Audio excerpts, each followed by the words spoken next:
তার ডেপুটি হিসাবে অভিষেক বন্দ্যোপাধ্যায়ের অভিষেক হওয়া দাবি আমি রেখেছি এবং সেই সঙ্গে পুলিশ মন্ত্রীও অভিষেক বন্দ্যোপাধ্যায়কে চেয়েছি। তাহলে ভালো হবে, পুলিশটা অনেক অবশ্যই ভালো হবে। অনেক পুলিশের আরো শৃঙ্খলা পরায়ণ বা আরো বেশি পরিশ্রম, পুলিশের কোথাও ছোটখাটো গাফিলতি আছে কিনা সেটা ফুল টাইমের একজন পুলিশ মন্ত্রী থাকলে আমার মনে হয় তার নজর এড়িয়ে কোনো ভালো কাজ ছাড়া কোনো খারাপ কাজে পুলিশ লিপ্ত থাকতে পারবে না। আমি অভিষেক বন্দ্যোপাধ্যায়কে ডেপুটি সিএম করার জন্য আপনাদেরই চ্যানেলে অন ক্যামেরায় বলেছি কদিন আগে। আজও আমার সেই স্ট্যান্ড ক্লিয়ার যে আমি মুখ্যমন্ত্রীর কাছে আবেদন করব যে যত তাড়াতাড়ি সম্ভব, যত দ্রুত সম্ভব ওনার একটু লোড কমার দরকার। উনি তিনবারের মুখ্যমন্ত্রী, প্রায় 14 বছরে পা দেবেন আর কয়েকদিনের মধ্যে।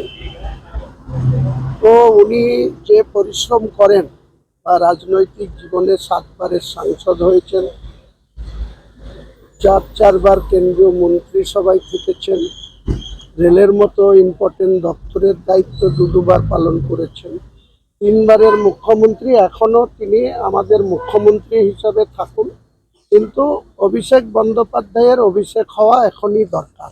কারণ অভিষেক বন্দ্যোপাধ্যায় যদি কিছুটা লোড নেন বা রাজ্য প্রশাসনের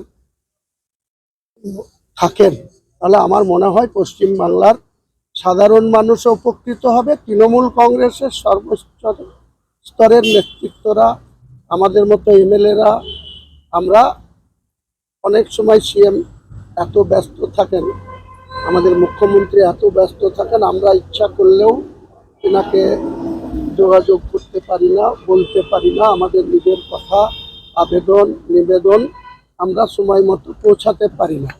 আমি এই কারণেই বলেছি যে অভিষেক বন্দ্যোপাধ্যায় যদি অনেকটা দায়িত্ব নিয়ে নেন, তাহলে আমার মনে হয় এনাদের এই পিসি ভাইপুর যে একটা কম্বিনেশন, এই কম্বিনেশন পশ্চিমবাংলার মানুষ অনেক উপকৃত হবে।